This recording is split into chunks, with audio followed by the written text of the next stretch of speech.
เอาสบายดีไอ้น้องทุกคนเนาะมื้อนี้สิมาแนะนำวิธีใส่ซื่อเนาะใส่ซื่อเวลาเปิดเครื่องเนาะเวลาเปิดเครื่องขึ้นมาเนาะกับ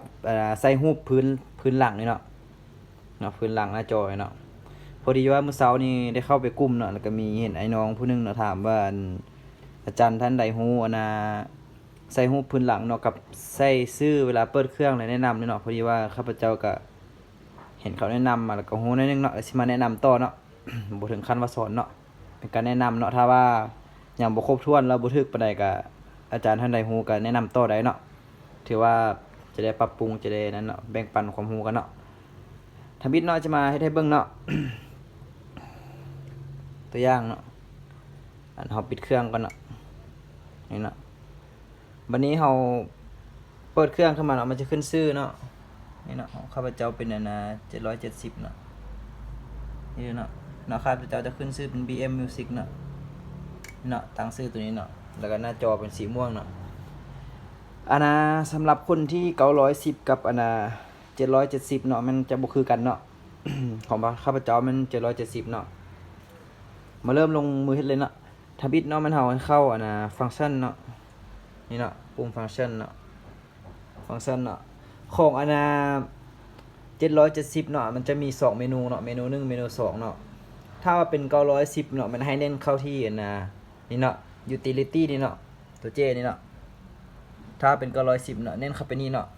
แล้วก็เลื่อนแท็บตัวนี้เบิ่งเนาะถ้าเป็น Warner แล้วมันจะมีชื่อเนาะอันนี้เนาะของ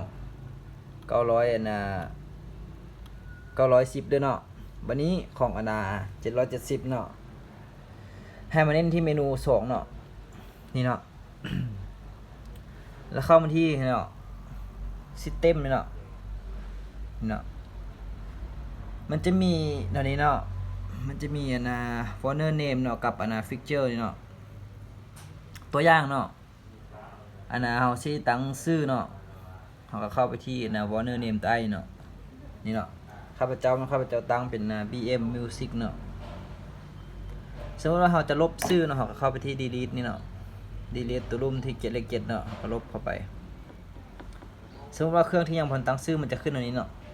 เราก็เขียนชื่อซะเลยสมมุติว่าข้าพเจ้าจะเขียนเป็น BM Music เนาะ BM กายเลยเดี๋ยวลบเอาใหม่ BM นี่เนาะยาวางมาเลข2ด้วยเนาะยาวางเนาะบางคนที่ยังบ่รู้นี่เนาะเทิงเลข2เนาะ Music เนาะ Music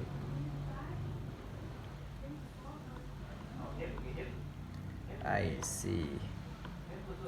นี่เนาะกองจะมัวสั้นๆนิดนึงเนาะวันนี้เราได้แล้วเนาะเราก็มากดโอเคเนาะมันจะกระได้เลยเนาะกดโอเคมันเลข8ทางถึงเนาะโอเคเนาะมันเลข8ทางถึงเนาะวันนี้มาแนะนำคืนนั้นคนที่910ก็เนาะก่อนที่มาเห็นหน้านี้เนาะทวิตเนาะแนะนำคืนเนาะยันบ่เข้าใจเนาะเข้ามาฟังก์ชันเนาะ910ด้วยเนาะฟังก์ชันมันจะเป็นขึ้นเป็นอันนี้เนาะของ910เวลาเรากดเข้ามาฟังก์ชันเนาะพอมาเข้าที่ตัว J เนาะ utility เนาะเข้าตัวนี้แล้วเราเลื่อนมาเนาะเลื่อนให้มันเห็นเป็นชื่อคือแนวนี้เนาะก็เด้อให้มันเห็นเป็นชื่อคืออันนี้เนาะให้มันเห็นเป็นชื่อ Warner Name แล้วมันจะมีนี่เนาะแล้วมันจะมีแนวนี้เนาะมันจะมี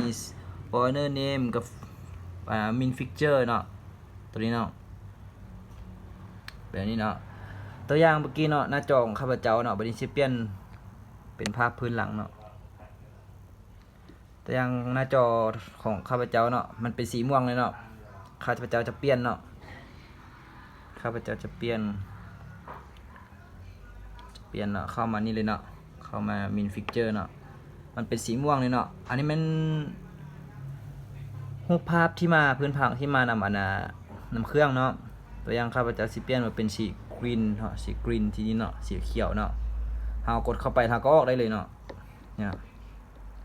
นี่เนาะมันจะเป็นสีเขียวอ่อนสีอันนี้เนาะมันก็จะเปลี่ยนให้เลยประมาณนี้เนาะเนี่ยถ้าสมมุติเนาะว่าไผอยากเปลี่ยนเป็นรูปภาพจาก USB อยากเอารูปมาใส่เองเนาะก็เข้าที่ฟังก์ชันเนาะมาเข้านี่เนาะแบบเก่าเนาะซิสเต็มมันเก่าเนาะแล้วก็มาเข้าที่ Min Fixture เนาะ นี่เนาะแล้วเราก็มาเลือกเนาะเลือกที่แท็บเนาะเลือกอันนี้เป็น user เนาะเราจะเอามาเข้าจาก USB เนาะสมมุติเนาะคือเราก็เข้ามาเลือกที่ USB เนาะคือของพระเจ้านี่ข้าพเจ้าเนาะข้าพเจ้าบ่ใส่เนาะสำหรับพอบ่มีรูปเนาะถ้าว่าใครจะเอารูปใส่ก็เพียงแต่เฮ็ดคือเก่าเนาะเน้นใส่คือเดี๋ยวนี้เราก็ออกเลยมันก็ได้เลยเนาะก็สิประมาณนี้เนาะตัวอย่างจะเอาใส่เนาะคือเดี๋ยวนี้เนาะกลับก่อนเนาะตัวอย่างว่าจะเอาใส่นะคือวันนี้เนาะเราก็เน้นใส่เลยเนาะคือสมมติว่าเราจะเอาใส่สีดำสีใดเนาะ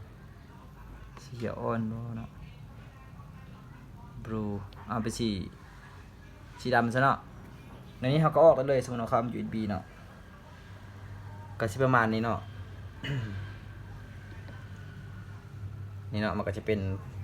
ภาพจออันนี้เลยเนาะสำหรับข้าพเจ้ามักใช้อันนี้เนาะมันจะประหยัดพลังงานเครื่องเนาะเพราะว่ามันมีสีหลายมันก็จะโอเคก่อนถ้าว่าใช้สีมันก็จะเปลืองใช้พลังงานหลายหรือประมาณนี้เนาะตามความคิดส่วนตัวข้าพเจ้าเนาะบัดนี้เนาะเราก็มาลองเปิดเครื่องมาเลยเนาะข้าพเจ้าเปลี่ยนเมื่อกี้เป็น BM Music เนาะเราก็มาลองปิดเปิดเครื่องใหม่เนาะนี่เนาะมันจะขึ้นมาเป็นชื่อ BM Music เนาะมันจะเลื่อมดอกไฟเนาะข้าพเจ้าไต่ดอกไฟนี่เนาะมันจะขึ้นมาเป็น BM Music เนาะ770เนาะนี่เนาะสำหรับที่ไผ่บ่เข้าใจเนาะสามารถทักมานะหาข้าพเจ้าได้เนาะเครื่องนี้มันขายเนาะเครื่องนี้ก็เนาะถ้าไผ่สนใจคีย์บอร์ดก็ อุดหนุนเนาะสำหรับคลิปสอนนี้มันถ้าถึกบ่ถึกบนใดไผ่ฮู้ก็แนะนำเพิ่มเติมเนาะถ้าใครสนใจคีย์บอร์ดเครื่องนี้ถือว่าติดต่อหาข้าพเจ้าเนาะตามเบอร์โทรศัพท์แม่นะ02052815415เนาะขายทุกรุ่นเนาะตัวนี้มันเป็น750เนาะตัวนี้เนาะนี่เนาะอย่าง2เครื่องเนาะอย่างสิมาใหม่เนาะไอ้เนาะก็ถือว่าสิขอจบคลิปเท่านี้เนาะสำหรับพี่ไผเฮ็ดได้หรือว่ายังเฮ็ดบ่ได้ใดก็คอมเมนต์หรือว่าติดต่อมาหาด้วยเนาะถ้าบ่เข้าใจจุดใดก็สิแนะนำเพิ่มเติมเนาะสำหรับที่ใครเฮ็ดได้ก็อย่าลืมติดตามอย่าลืมกดไลค์เป็นกำลังใจได้เนาะขอขอบใจเนาะ